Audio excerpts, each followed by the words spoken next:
近日本港樓市回穩，隨住美國聯儲局公布今年第一次減息，對樓價走向有冇影響呢？新一份施政報告冇直接刺激樓市嘅措施，喺樓價跌、租金升等各項因素互動下，係咪入市時機呢？歡迎收睇時事多面睇。聯儲局公開市場委員會以11票對1票通過減息1/4厘。會後聲明話，美國經濟前景不確定性仍然好高。分析認為，聯儲局之後會唔會持續減息仍然不明朗，樓市會點樣發展呢？35歲嘅何卓峰而家同屋企人住，最近諗緊成家立室，亦都開始做功課，了解樓價同租金水平。租樓某程度上都係幫人供緊樓，400零500尺都要2萬零蚊咁樣嘅。咁對於一個普通打工仔嚟講，其實都佔咗我哋嘅收入一大部分，係啦。咁除你俾咗呢個租金之外咧，咁你仲有其他你要食飯啊、搭車啊、娛樂啊等等嘅，可能對於組織家庭方面亦都會有少少阻滯嘅。本港租金指數舊年12月起連升8個月，租金越嚟越貴，令佢更加傾向上車，買一個2至3房單位，婚後生咗小朋友都有一個理想生活環境。香港咧嘅居住環境咧都比較可能係狹窄啦，咁所以我都希望可以係俾小朋友有一個大少少嘅空間，可以聚埋一齊，大家可以一齊食下飯啦，一齊玩下，咁都希望有個少少嘅空間。當佢哋去到10零歲嘅時候，都希望可以俾到一個獨立嘅房間，佢哋有返自己嘅私隱咯。同一時間，而家樓價比2021年9月歷史高位398.1點回落咗大約27.6%。何卓峰覺得可能係入市好時機。我哋呢啲未置業嘅冇殼蝸牛咧，咁當然好希望樓價係會比較低，而從而我哋係可以入到手啦。身邊有好多親戚朋友啊，都講咗就係話，咦，其實係咪而家呢個時候就應該去留意下即係準備入市準備定咧？而家美國就減息，咁無疑嚟講係供緊樓嘅朋友嚟講，嗰個負擔係輕咗嘅。美國聯儲局一如市場預期宣布減息1/4厘，聯邦基金利率目標範圍降至4厘至4.25厘。主席鮑威爾形容今次減息係風險管理，預期關稅對通脹嘅影響繼續存在，但勞動市場唔再穩固，政策重點會由通脹轉向就業市場。The new data that we've had, and it's not just payrolls, it's other things as well, suggests that there really is meaningful downside risk. I said there was downside risk then, but I think that downside risk is now a reality, and there's clearly more downside risks. 本港3間發鈔銀行亦都跟隨減息，但幅度係1%厘。其中匯豐同中銀香港最優惠利率降至5.125厘，渣打最優惠利率降至5.375厘。金管局話減息對本港經濟有一定支持。利率減咗，咁當然第一就係對於一啲有負債嘅個人或者企業都可以減輕少少佢哋嘅負擔啦。咁喺對經濟或者樓市有一定嘅正面嘅影響。咁當然啦，係經濟同埋樓市都好啦，就有好多其他嘅因素影響嘅。咁我哋見到今年香港嘅經濟其實係慢慢亦都係向好啦。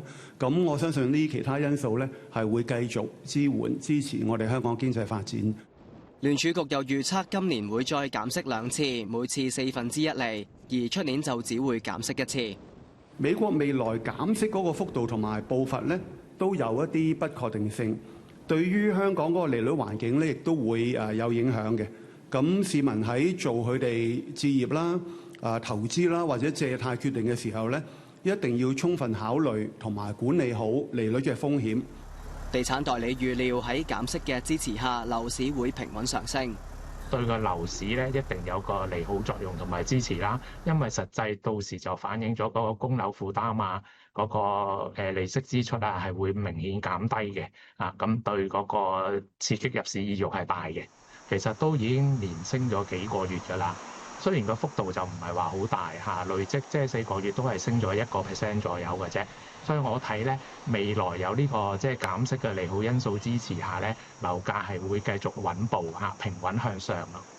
差估署資料顯示，面積細過大約430尺嘅 A 類單位，今年頭7個月樓價上升0.6%，升幅跑贏大市。陳海潮估計會繼續向好。上車盤咧向來都係市場最龐大嗰個需求啦。咁其實咧就之前放寬咗去100蚊印花稅，可以去到400萬啦。咁其實吸引咗好多嗰個買家啊，甚至投資者入市嘅啊。咁所以中細價物業咧，我相信隨住嗰個政策利好啦，同埋嗰個息口都係減咗落嚟，同埋未來有個減息嘅週期啦。中小型物業咧一定係都會繼續向好嘅，同個整體大市係同步。我哋會優化計劃。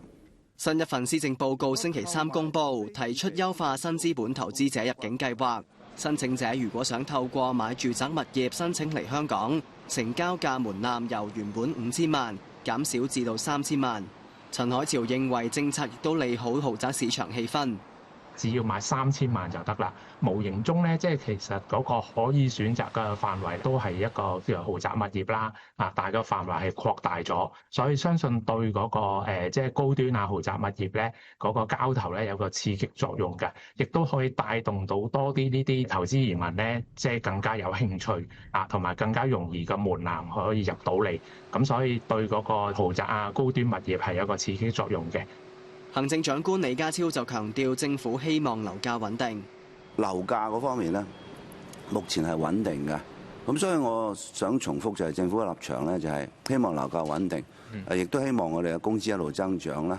咁大家就可以累積到可以應付嘅時候，按照實際情況去做。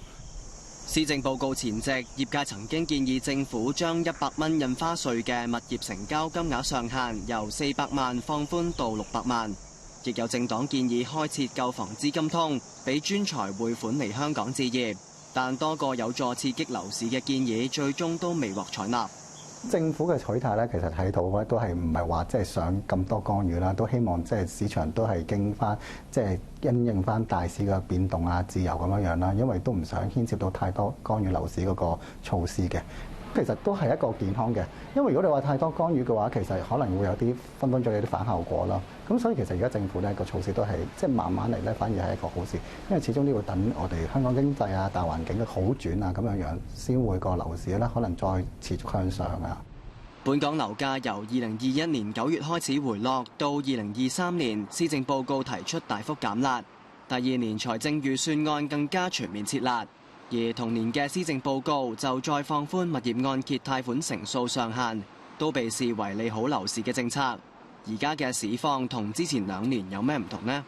因為其實而家最主要嘅問題咧，就係供應量仍然都比較多少少啦。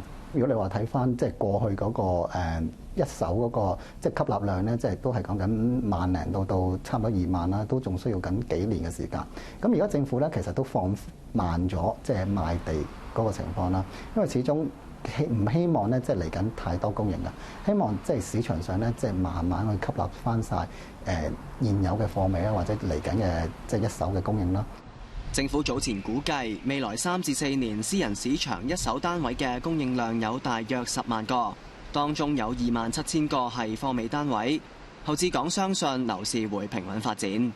好彩就失業率都仲係持平啦，3.7%。咁但係嗰個就業不足率咧升咗，喺呢度咧可能有少少負面嘅影響啦。最主要息口個走向啦，因為始終都有一個不確定嘅因素喺度。但係喺未來短時間內咧，我哋都會即係覺得成個樓市咧喺去到今年年尾咧都可能會比較即係傾向比較平穩啊，或者個波幅都喺上下2-3% 度咯。時事多面睇，今集時間夠啦，拜拜。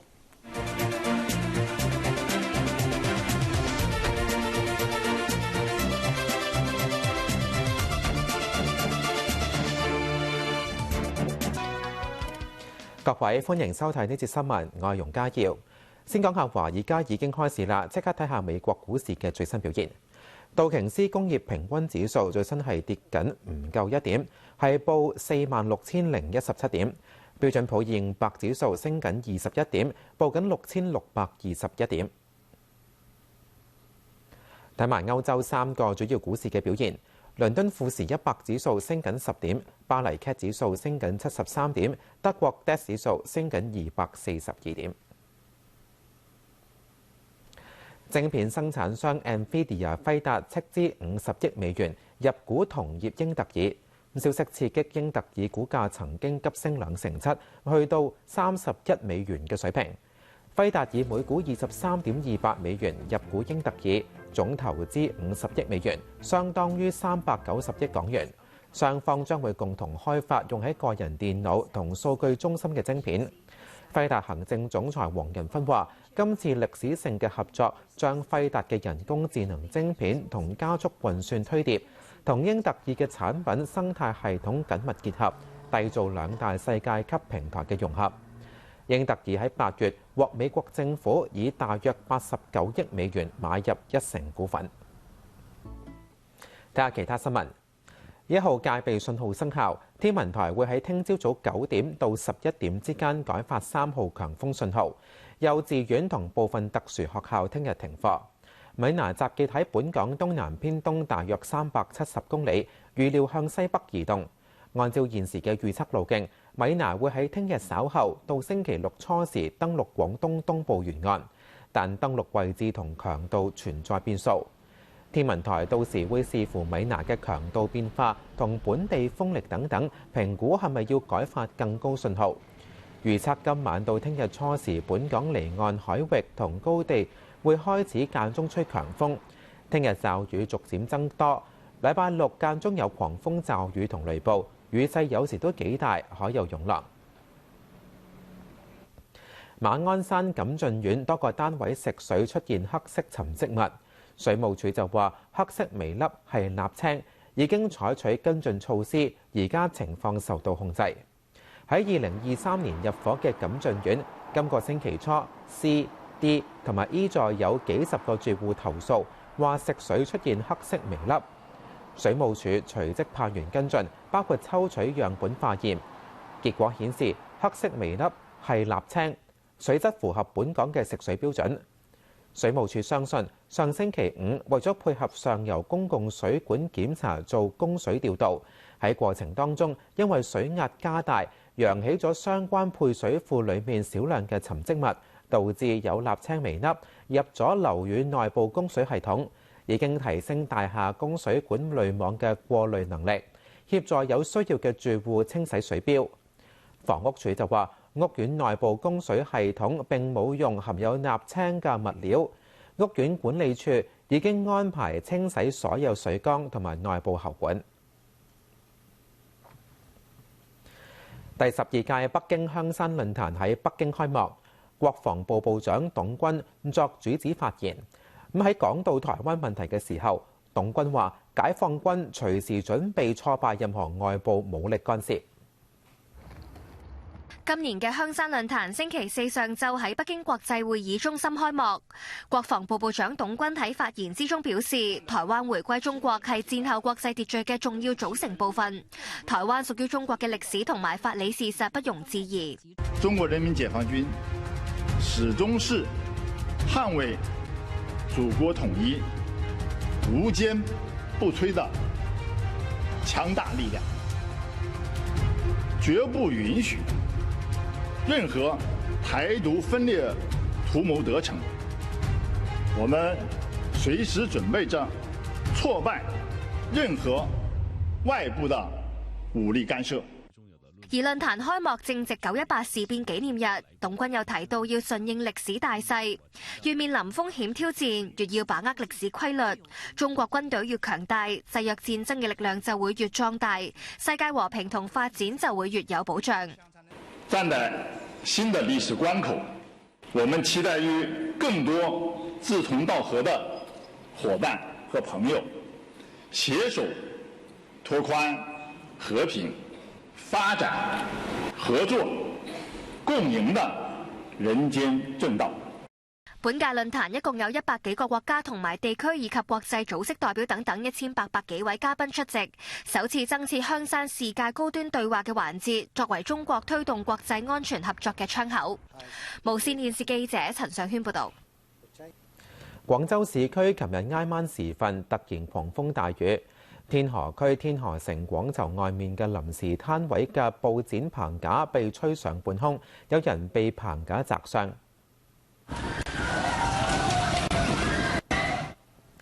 現場畫面見到當時天色灰暗，狂風大作。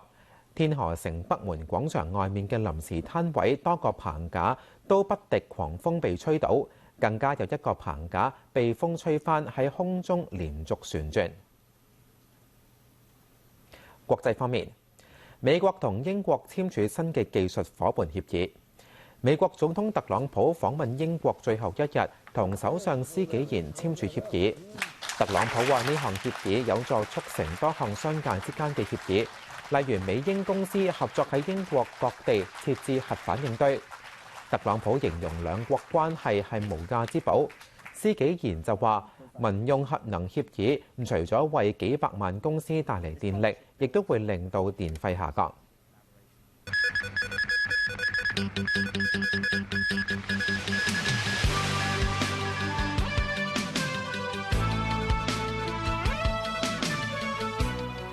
天文台會喺聽朝9點至11點之間改發3號強風信號，幼稚園同部分特殊學校聽日停課。如果我派5000蚊嘅消費券，我哋將會使300億。有市民問李家超施政報告點解唔派消費券？美英簽署新嘅技術夥伴協議。大家好，我係周學欣。1號戒備信號生效，天文台會喺聽朝9點至11點之間改發3號強風信號，幼稚園同部分特殊學校聽日停課。米娜集結喺香港東南偏東大約370公里，預料向西北移動。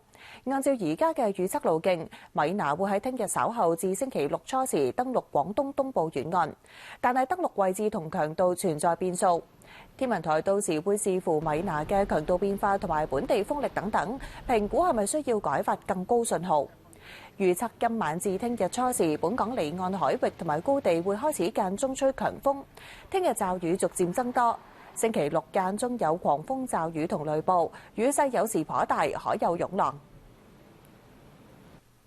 為咗推廣穆斯林旅遊，施政報告提出資助餐廳取得清真認證。有本地伊斯蘭組織認為，仲要解決俾穆斯林祈禱嘅安排。唔少旅客嚟到香港都想試下一盅兩件。呢一間伊斯蘭餐廳開業超過20年，攞到清真認證，確保符合穆斯林食客嘅要求。我哋有固定嘅供應商，即係哈拉實物嘅供應商，係有呢個監督啊嘛，係一個監督嘅作用，即係呢個哈拉嘅客。咁對啲旅客，特別係馬來西亞嘅遊客咧，佢會比較放心咯。清真認證由香港回教信託基金總會簽發，牌照按餐廳大細收費，由幾千去到過萬蚊不等，並且要每年續簽。新一份施政報告提出，為餐廳提供半額資助去攞到清真認證，上限係5000蚊，計劃去到出年年底。有立法會議員認為係好嘅開始，下一步應該加強宣傳。咁我自己估計評估咧，嚟緊都會越嚟越多呢啲餐飲咧，佢哋願意係開拓呢一個市場嘅。咁日後係咪都可以更加主動啲，係讓到多啲嘅遊客可以知道多啲呢啲方面嘅資訊咧？又或者去建立一啲嘅，而家成日都好興啊，或者施政報告都有提到啦 AI 咁樣，即係咪都可以透過多啲嘅 AI 嘅路線圖啊、地圖啊，鼓勵多啲佢哋去做多呢方面嘅宣傳啦。香港伊斯蘭聯會認為，要打造香港成為穆斯林旅客友善城市，飲食只係基本要求。因為穆斯林每一天有5次祈禱嘅，係嘛？又有祈禱嘅地方，諗辦法就係話可以開一啲臨時嘅禮拜店或者話呢個大嘅商場入邊，如果話佢哋想吸引啲穆斯林嘅遊客去嘅話咧。佢大嘅商場入邊做呢個，好似喺洗手間附近啊，就係話做一個禮拜嘅地方。佢又話：本港嘅清真寺近年亦都有唔少人會專程去到參觀。無線電視記者陳嘉欣報導。而施政報告冇提出重大房屋政策，行政長官李家超出席電台節目嗰陣重申，希望樓價穩定，透露冇放棄專為中產而設嘅夾心階層住屋計劃。行政長官李家超出席聯合電台節目，聆聽市民對新一份施政報告嘅意見。住屋仍然係唔少人最關心嘅問題。我已經係40歲以上，之前就好似我記得咧有一次講過咧，就係話40歲樓下嗰啲年輕嘅人，如果佢哋抽居屋抽唔到咧，佢哋會多個機會多個 number。咁嗰陣時我已經覺得我哋本身想抽嗰啲嘅機會已經減低咗啦，而家就可能再會少咗咯。未來5年啦，我哋居屋嘅供應啊係會增加50%嘅。咁即係話所有人買居屋嘅機會咧都係大咗。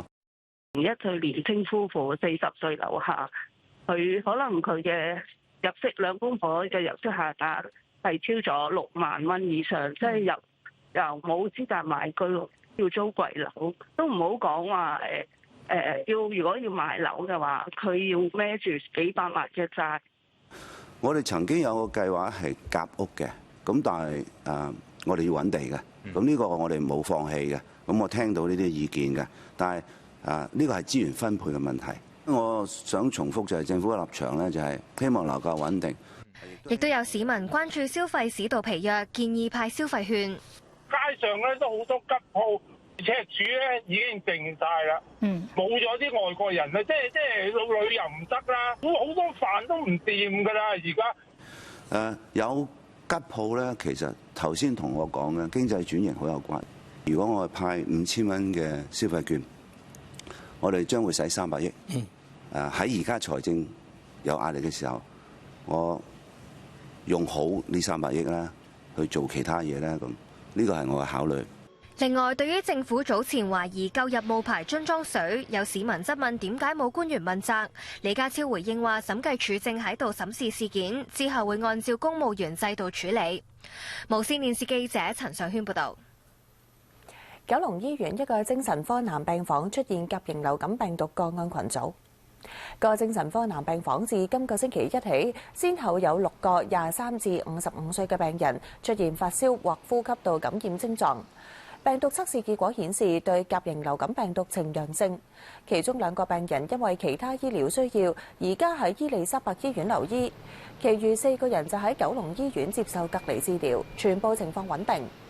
院方已經根據既定指引加強感染控制措施，並已經將有關個案呈報醫管局同埋衛生防護中心作出跟進。美國同英國簽署新嘅技術夥伴協議。美國總統特朗普訪問英國最後一日，同首相施紀賢簽署協議。特朗普話呢一項協議有助促成各項商界之間嘅協議，例如美英公司合作喺英國各地設置核反應堆。特朗普形容兩國關係係無價之寶。施紀賢話民用核能協議除咗為幾百萬公司帶嚟電力，亦都會令到電費下降。泰國同柬埔寨再喺邊境地區衝突，據報造成最少20幾人受傷。柬埔寨首相洪馬內致函國家主席習近平等多國領袖，促請國際社會關注當地局勢。喺柬埔寨接壤泰國邊境有主權爭議嘅班迭棉吉省，即係泰國所稱嘅沙繳府，有全副裝備嘅泰國安全部隊發射橡膠子彈同催淚彈驅趕聚集嘅柬埔寨示威者。泰國安全部隊有同手持長棍不時掟石頭嘅柬埔寨民眾對視。柬埔寨政府星期3發表聲明話，泰國安全部隊試圖用鐵絲網包圍柬埔寨人長期居住同耕種嘅土地，柬埔寨人嘗試合力拆除。又話泰方對柬埔寨平民使用催淚彈同橡膠子彈等武器，暴力措施導致包括僧侶在內嘅多人受傷。泰國軍方發言人就批評柬埔寨侵犯泰國領土，阻礙佢行動，並且破壞泰方財產，認為係柬方嘅挑釁行為同埋故意違反停火協議。泰國軍方喺聲明中話，大約有200個柬埔寨人抗議泰方喺邊境架設路障同埋鐵絲網。最初泰方向佢哋解釋情況，之後引發衝突。安全部隊為咗維持秩序，一度發射催淚彈同埋橡膠子彈。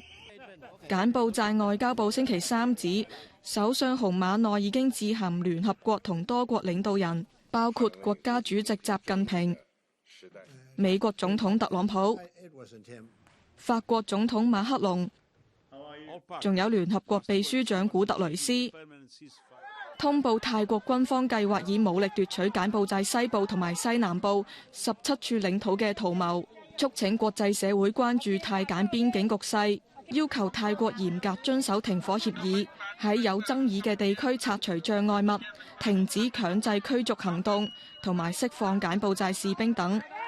無線電視記者江川媛報導。翻嚟新聞時間，先睇財經消息，睇美股表現。道瓊斯工業平均指數升186點，報46,204點；標準普爾500指數升43點，報6,644點。歐洲股市全線向上，倫敦富時100指數升31點，巴黎 CAC 指數升73點，德國 DAX 指數升273點。英倫銀行宣布維持利率不變，符合市場預期。英倫銀行貨幣政策委員會有7票贊成將指標利率維持喺4厘，另外有2個委員支持減息。英倫銀行話英國未擺脫通脹嘅風險，喺減息方面有需要保持謹慎態度，未來息率走向要視乎通脹下行趨勢係咪持續。另外，英倫銀行宣布放慢縮表步伐，每年減持國債嘅規模由1000億英鎊縮減到700億英鎊，係英倫銀行喺2022年啟動量化緊縮政策以嚟第一次放慢縮表。晶片生產商 NVIDIA 輝達斥資50億美元入股同業英特爾，消息刺激英特爾嘅股價曾經急升2成7，升到31美元嘅水平。輝達以每股23.28美元入股英特爾，總投資50億美元，相當於390億港元。雙方將共同開發用於個人電腦同數據中心嘅晶片。輝達行政總裁黃仁勳話：今次嘅歷史性合作將輝達嘅人工智能晶片同加速運算堆疊，同英特爾嘅產品生態系統緊密結合，締造2大世界級平台嘅融合。英特爾8月獲美國政府以大約89億美元買入1成股份。而中國據報要求企業停止採購輝達嘅人工智能晶片，黃仁勳表示失望。美國眾議院議長約翰遜批評中國加劇兩國緊張關係。喺北京，外交部話願意同各方保持對話合作。英國金融時報星期3引述3個知情人士報道，中國國家互聯網信息辦公室今個星期指示字節跳動同阿里巴巴等科技巨頭終止對美國晶片商 NVIDIA 輝達 RTX Pro 6000D 晶片嘅測試同採購。國家市場監管總局近日話輝達違反反壟斷法，要進一步調查。輝達話會配合中方當局。今個星期同美國總統特朗普一齊出訪英國嘅輝達行政總裁黃仁勳表示失望，又話應指示所有金融分析師喺金融預測當中唔好包括中國。佢又話預料將會同特朗普討論中美貿易以及科技對抗。美國眾議院議長約翰遜批評中國加劇兩國緊張關係，又話中國竊取美國嘅知識產權，直言中國係美國嘅對手。中方表示願意同各方保持對話合作。我們一貫反對在經貿科技問題上對特定國家採取歧視性做法。中方願同各方保持對話合作，維護全球產供鏈穩定。路透社報道，舊年中國市場佔輝達總銷售額嘅3%。中方限制措施將會進一步打擊輝達喺中國嘅業務。美國早前以國家安全為由禁止輝達向中國出售先進晶片。上個月輝達同意向美國政府上繳喺中國銷售收入嘅1.5%，換取當局批准輝達恢復向中國出口 H20 晶片。無線電視記者梁永山報道。李儀再獲推薦任命為終審法院常任法官。現年76歲嘅終審法院常任法官李儀，原定出年3月任滿。由於佢過去已經2度續任，今次推薦任命需要獲立法會同意。政府話，行政長官李家超接納司法人員推薦委員會推薦，會喺徵得立法會同意之後，根據基本法第88條作出任命。李家超形容李義係香港最高級別法院中最為傑出同埋最具智慧嘅上訴法官之一，係香港司法機構嘅無價貴寶。感謝李義答應繼續喺終審法院服務。馬鞍山錦駿苑多個單位嘅食水出現黑色沉積物，水務署話黑色微粒係瀝青，已經採取跟進措施，而家嘅情況係受到控制。2023年入伙嘅錦駿苑，今個星期初 C、D 同 E 座有幾十個住戶投訴，話食水出現黑色微粒。水務署隨即派員跟進，包括抽取樣本化驗，結果顯示黑色微粒係瀝青，水質符合香港食水標準。水務署相信，上個星期五為配合上游公共水管檢查，進行供水調度，喺過程中因為水壓加大，揚起咗相關配水庫內少量沉積物，導致有瀝青微粒進入樓宇內部供水系統，已經提升大廈供水管濾網嘅過濾能力，協助有需要住戶清洗水標。房屋署就話，屋苑內部供水系統並冇使用含瀝青嘅物料。屋苑管理處已經安排清洗所有水缸同埋內部喉管。M+ 博物館星期六開始會展出多件嚟自全球多個女性藝術家創作嘅環境藝術作品，全部係第一次喺本港展出，俾觀眾享受沉浸式體驗。走過由6個發光構件組成嘅光譜通道，似唔似穿越彩虹呢？每個空間仲播放住英國作曲家古斯塔夫·霍爾斯特嘅管弦樂組曲，行星唔同樂章，象徵誕生、死亡，然後重生。呢個展品就由幾千個泰國傳統手工藝製作嘅枕頭構成。黑色係固定結構，代表人類與生俱來嘅內在本質。彩色可以任由觀眾重新排列，甚至懸掛，代表學習同埋成長嘅終身旅程。觀眾可以進入呢一個放置咗大約300磅鵝毛嘅羽毛房，想像自己坐喺雲上面。觀眾唔再係被動嘅旁觀者，而係成為作品嘅一部分。環境藝術喺上世紀50年代中期興起，後來被稱為裝置藝術。特色係採用非常規材料同埋技術，並且融合藝術、建築同埋設計元素。M+ 博物館今個星期六開始，聯同德國慕尼黑藝術之家展出12件當代至今嚟自亞洲、歐洲同埋美洲女性藝術家創作嘅環境藝術作品，當中9件屬經修復重現。Women artists were really at the forefront of this mode of art making and were often overlooked as well because of that sort of dominance of male artists at the time. So it's a history that we feel is really significant, but also the fact that it's the combination of art, architecture and design. 展期至出年1月18號，成人票價190蚊，長者同埋小朋友等100蚊。無線電視記者黎在珊報導。觀塘有多張慶祝國慶嘅單張懷疑俾人破壞。觀塘順利村連接利明樓嘅行人天橋欄杆上面掛有多列慶祝國慶嘅單張，有單張被成塊撕咗，亦都有單張被撕咗一角。警方挨晚近6點接獲屋邨保安員報案，去到現場調查同埋取證。消息話天橋上有大約400張單張，有90幾張俾人破壞，警方列作刑事毀壞案處理。轉頭翻嚟有另一節新聞。